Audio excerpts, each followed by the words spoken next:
আসসালামু আলাইকুম এভরিওয়ান। তো কি অবস্থা, কেমন আছো তোমরা?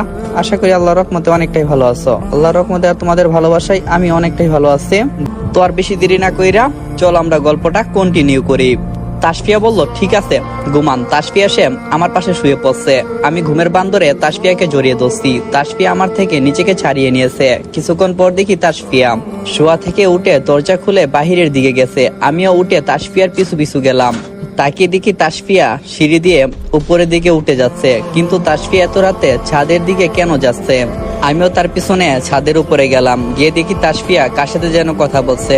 নিজের স্ত্রীকে ছাদের উপর 12টার সময় অন্যদের সাথে হেসে হেসে কথা বলতে দেখে একটু অবাক হইনি, বরং নিজের প্রতি অনেকটাই বিরক্ত হয়েছি বলতে পারেন। কারণ বাসর রাতে তাসফিয়া আমাকে ওর মনের কথা বলে দিয়েছে। তাও আমি কেন জানি তাসফিয়ার সাথে তার বাপের বাড়িতে এসেছি।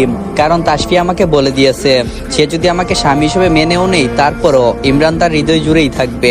এই কথাটা যেন আমার কানকে ঝালাপালা করে দিচ্ছে বারবার। আচ্ছা, এখন যেহেতু এতটা কষ্ট করে ছাদের উপরে এসেছি, তো গিয়ে দেখি তাসফিয়া কার সাথে এমন করে হেসে হেসে কথা বলছে।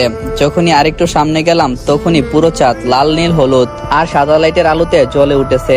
আর সবাই একসাথে হ্যাপি বার্থডে টু ইউ বলে চিল্লাইতাছে। তাবু আর তাসফি এসে তাসফিয়াকে জড়িয়ে ধরে বলতে লাগলো, আপু তুই দেখি দুলাভাইকে সাথে করে নিয়ে এসেছিস। বাহ, দুইজনের এত মায়া, স্বামী ছাড়া কোথাও যাও না। তাসফিয়া বলল, আরে আপনি কখন আসছেন? আমি এদিক ওদিক তাকাচ্ছি। তখনই তাবু বলে, দুলাভাই আপু তো আপনাকেই বলছে। আমি বললাম, তোমার এসব বলার মানেটা কি? আমাকে তো তুমি আসতে বলছো। তাসফিয়া বলল, আমি কখন বলছি? আমি বললাম, তাসফিয়া তুমি না বললে আসো, ছাদে আসো। শ্বশুর বলল, বুঝতে পেরেছি, আচ্ছা বাদ দাও, আসো বাবা। তাসফিয়াকে কেকটা কেটে দেই। তাসফিয়া বলল, হ্যাঁ আসতেছি। তাসফিয়া গিয়ে কেক কেটে প্রথমে ওর আব্বু আম্মুকে আর তাসতিকে খাইয়ে দিচ্ছে। তাবু বলল, আপু সৌরভ ভাইয়াকে খাইয়ে দিবি না? তাসফিয়া বলল, সরি ভুল হয়ে গেছে। আপনারা মনে হয় একই বয়সে গল্প শুনতে অনেকটাই বিরক্ত হচ্ছেন, তো এবার বয়সটা চেঞ্জ করি। তাবু বলল, আপু সৌরভ ভাইয়াকে কেক খাইয়ে দিবি না? তাসফিয়া বলল, সরি ভুল হয়ে গেছে। তাসফিয়া কেক নিয়ে আমার দিকে আসছে। আমি মোবাইলটা শুধু কানে দিয়ে কথা বলার মতো বান্দরে নিচে নেমে এসেছি। তাসফিয়া আমার পিছু পিছু কেক নিয়ে নিচে নেমে আসলো। এই আপনি কেক না খেয়ে চলে আসছেন কেন? আমি বললাম, অন্যের স্ত্রীর হাতে আমি কেক খাবো কেন? তাসফিয়া বলল, মানে? আমি বললাম, বাংলা বুঝতে সমস্যা হয় নাকি? তাসফিয়া বলল, আপনি এমন কেন শুনি? আমি বললাম, আমি যেমনই হই না কেন তাতে আপনার কোনো সমস্যা হবে না আমি আশা করি। অনেক রাত হয়েছে, এখন আমি ঘুমাবো, এবার সরেন। তখন তাসফিয়া বলল, আমি জানি কেন আপনি কেক না খেয়ে চলে আসছেন। আমি বললাম, হ্যাঁ তা তো ভালো করেই জানতে পারছো, এখন সরো, আমার ঘুম পাচ্ছে। তাসফিয়াকে একটা ধাক্কা দিয়ে সামনে থেকে সরিয়ে দিয়েছি। তখন তাসফিয়া বলল, কেকটা খেয়ে নেন, আমাকে কোনো উপহার দিতে হবে না। আমি বুঝতে পারছি আমাকে গিফট দিতে হবে বলে আপনি কেক খাচ্ছেন না। তখন আমি বললাম, অন্যের গার্লফ্রেন্ডকে আমি কেন উপহার দিতে যাব? তাছাড়া তুমি আমার কেউ না, যদিও বিয়ের একটা বন্ধনে জড়িয়ে আছি, কিন্তু সেটা তো সত্যি না, লোক দেখানো। তাসফিয়া বলল, আমি জানি আপনি আমাকে সহ্য করতে পারেন না, কিন্তু ভাগ্য খারাপ, কারণ আমাকে আপনার কাছে আরো 10 মাস থাকতে হবে। আমি বললাম, 10 মাস কেন? তুমি না বলছো 9 মাস? আর এখন তো 9 মাস থেকে আরো 4 দিন কমে গেছে। আর মার তো আছে 8 মাস 26 দিন। আর এই সময়গুলো যে কি করে কাটবে সেটাই আমি চিন্তা করে যাচ্ছি। তখন তাসফিয়া বলল, আরো 9 মাস আর 26 দিন 11 ঘন্টা আমি আপনার বউ হয়েই থাকতে হবে। এরপর আপনাকে বলতে হবে না, আমি নিজেই আপনাকে ডিভোর্সের কাগজ পাঠিয়ে দিয়ে চলে যাব। আমি বললাম, 9 মাস তো বেশি হয়ে গেছে, আমি 8 মাসের একটা বেশি দিনও তোমাকে রাখবো না। দেখি আবার পেঁচাল কম করে, আমাকে একটু ঘুমাতে দাও। তাসফিয়া সরে গেছে, আমি শুয়ে পড়ছি, সাথে তাসফিয়াও। দুইজনে দুই দিকে মুখ করে শুয়ে আছি। তখনই তাসফিয়া বলে, আচ্ছা আপনি কি কখনো কোনো মেয়েকে ভালোবাসছেন? আমি বললাম, আমাকে কি পাগলা কুত্তা কামড় দিয়েছে, আমি অন্যের বউকে পাহারা দিতে যাব? তাসফিয়া বলল, মানে? তখন আমি বললাম, তুমি এত কিছু বুঝবে না, এখন ঘুমাও, আর সকালে উঠে ফজরের নামাজ পড়বে। তাসফিয়া কোনো কথা বলেনি। আমি ঘুরে তাসফিয়ার দিকে তাকিয়ে আসি, দেখি তাসফিয়া যেন কিছুক্ষণের মধ্যেই স্বপ্নের দেশে চলে গেছে। তাসফিয়ার ঘুমের চেহারাটা দেখতে একদম বাচ্চাদের মতো লাগছে। তাসফিয়ার দিকে তাকিয়ে থাকতে থাকতে কখন যে ঘুম চলে আসছে তা নিজেও জানি না। সকালের ফজরের আজান শুনে আমার ঘুম ভাঙছে। উঠে তাসফিয়াকে ঘুম থেকে ডেকে তুলে আমি নামাজ পড়তে চলে গেলাম। নামাজ পড়ে এসে দেখি তাসফিয়া শুয়ে আছে, চুলগুলো এলোমেলো করে। তখন মনে মনে ভাবলাম, মনে হয় অনেক ক্লান্ত, এত সুন্দর ঘুমটা ভাঙাতে চাই না। আমি শাওয়ার নিতে চলে গেলাম ওয়াশরুমে।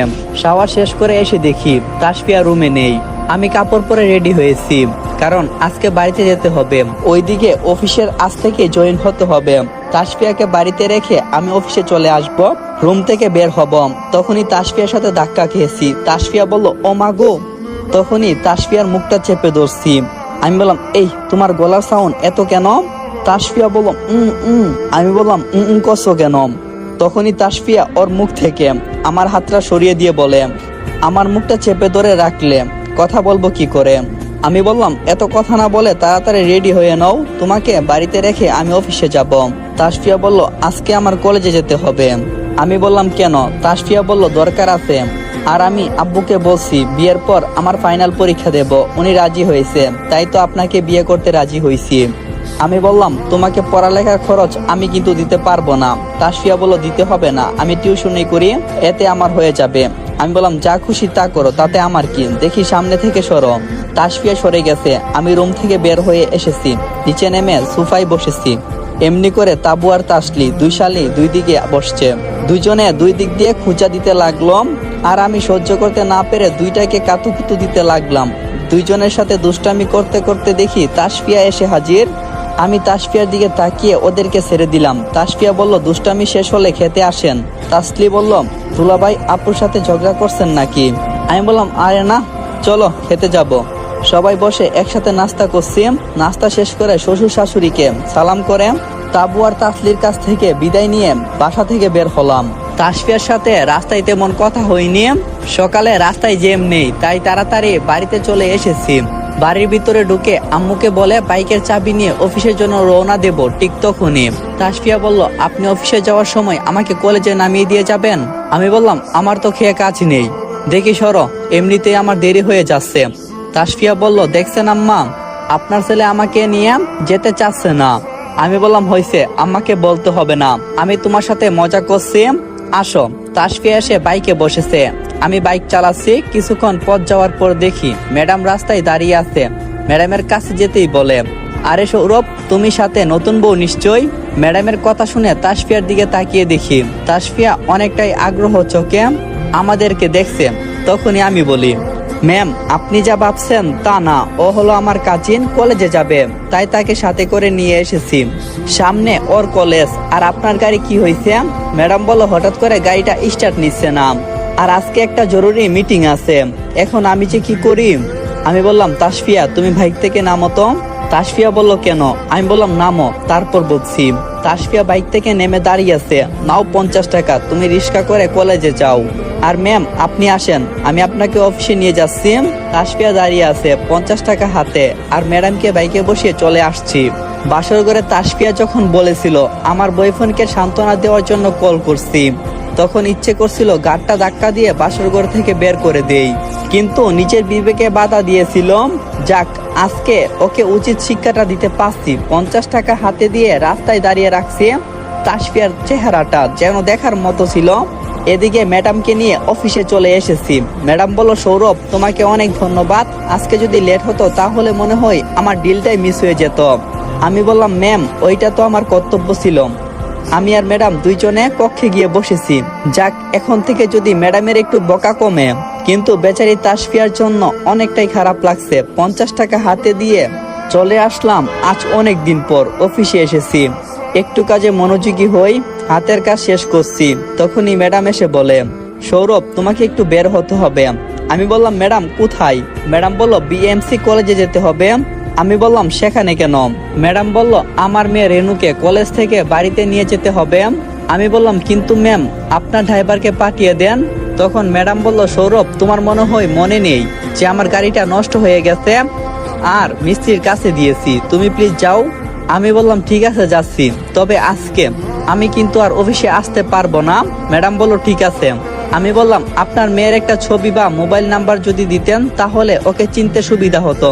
ম্যাডাম বলল, তোমার ছবি তুলে অলরেডি রেনুকে পাঠিয়ে দিয়েছি, তুমি গেলে সে তোমাকে চিনে নেবে, এখন যাও। আমি বললাম ঠিক আছে। অফিস থেকে বের হয়ে সোজা বিএমসি কলেজের সামনে এসেছি।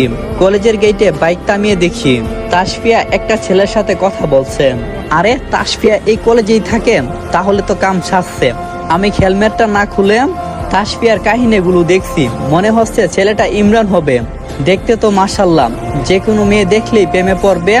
ইমরানের তুলনায় আমি এতটা স্মার্ট না, তবে দেখে মনে হচ্ছে ও অনেক বড় লোক হবে। হেলমেট খুলে এদিক ওদিক তাকাচ্ছি, কাউকে দেখতে পাচ্ছি না। দূর, ম্যাডামকে একটা কল করি।